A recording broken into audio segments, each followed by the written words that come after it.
features a play in 3 acts. This one, I think, is, I don't necessarily think if I would rank it as well as I would rank If God Were Alive or Big L's Vita, but if it's not at that level, it's just a notch below that. And I do think it's better than the previous play that you wrote, as well as the thing after that for Exteriors. This one doesn't have the emotional oomph of Exteriors, but it has a lot of experimentation in it, and it does have some great symbolism used towards the end. But let's talk a little bit about this play. It sort of opens like Annie Hall, where they're just waiting to go into a movie at this old classic film theater, waiting to watch My Dinner with Andre. And I remember when you posted about on Facebook about this play, what an absurd premise it seems like, where a character was haunted by Wallace Shawn of My Dinner with Andre. So talk a little bit about the absurdity of the premise. I do think that it has a really good structure in showing how Chad and Angela, how they kind of interact with each other, and how different Chad is with Angela as compared to when he's outside of that relationship and dealing with the Morrows.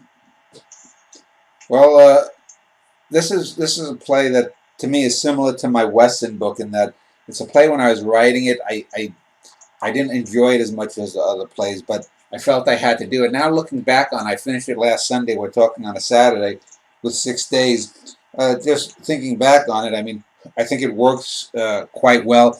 I think the ending works quite well. Initially, I was going to have it end with the Morrows in bed again, but then that's basically how I ended the first play. I said, no, I don't want to end it more pat like that. This is a play that basically the beat just goes on, so Chad, who's the eternal loser, ends up getting pulled over for a speeding ticket or whatever it is it turns out to be, and life just goes on after that. So, I mean, we get the idea.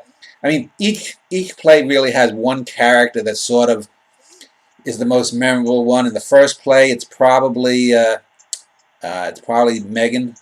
I think you could argue Valerie, either one. In the second play, it's Aunt Darla by a mile. She's so off the beam. And the next play, you know, probably, I mean, you could argue Big Al or Danny Wagner.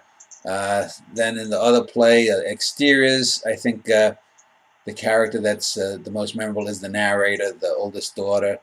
And then probably the character that's a standout is the one from Dwarf from the violent play. And then in this one, it's definitely Chad. Chad is sort of like the Aunt Darla of this play, in that even though there are 4 main characters, 5 if you consider the Wallace Shawn character, he is the one that probably talks the most, has the most backstory. We don't know exactly what's with him. We don't know what's real or not real about his past. We don't know much. And he's someone who he's based. The Angela and Chad characters are based on real people that I know, but the Morrows are made up, and so it basically is sort of a riff on My Dinner with Andre, but it's much more realistic. It's the way real people would talk, what they would talk about. So you have a lot of the contrasts. The two women are friendly, the 2 men are not. Chad, like I said, has done a lot of crazy things. He's got relationship issues with his father. Every time one of them brings up Danny Wagner, he sort of goes off the spoon. And the Danny Wagner character is only mentioned in this play, and then there's a brief time when he just talks to Megan on the cell phone, and but we don't see him in the play. We just hear his voice, and so that's a way, different ways I'll get my character into these works. Like this play I just started a couple of days ago. I'm 23,000 words into it. So Danny Wagner is mentioned, and he's only seen in one scene, as in a flashback scene, as a kid having sex with this one girl. But in different ways, all of these plays touch upon the Danny Wagner character. So this is another one. So we don't really know much about Chad. So it sort of has a fractured insight as to many of your characters, where they can see part of the elephant but not the whole package. this Chad character, he seems to get some very shallow things like Tom Hanks' abilities as an actor. But other than that, he's a very shallow individual. And the only time that he's even remotely likable is when he's with Angela alone, when he's not playing up his persona of the troubled artist. Yeah. Well, I mean, he's. I think Chin had mentioned. Chin John Zeong had mentioned that he thought that the character of Megan was a Joey. Chad is the real Joey. Megan is sort of an anti-Joey. Chad is the guy. Are you going to do another play where we see her artistic pursuits realized, or is that a less is more type of thing? I don't know. At this point, this is probably the last play on my horizon that will have her as an active character. I have a couple of plays where she'll be a meta character going along with the Danny Wagner character, because I don't want to overuse the Jessica character, because it's been established that Jessica Wagner is jealous and snarky, and I don't want that to always be an ingredient in every play. So sometimes Megan might pop in as a meta character, and like I've only really had one play.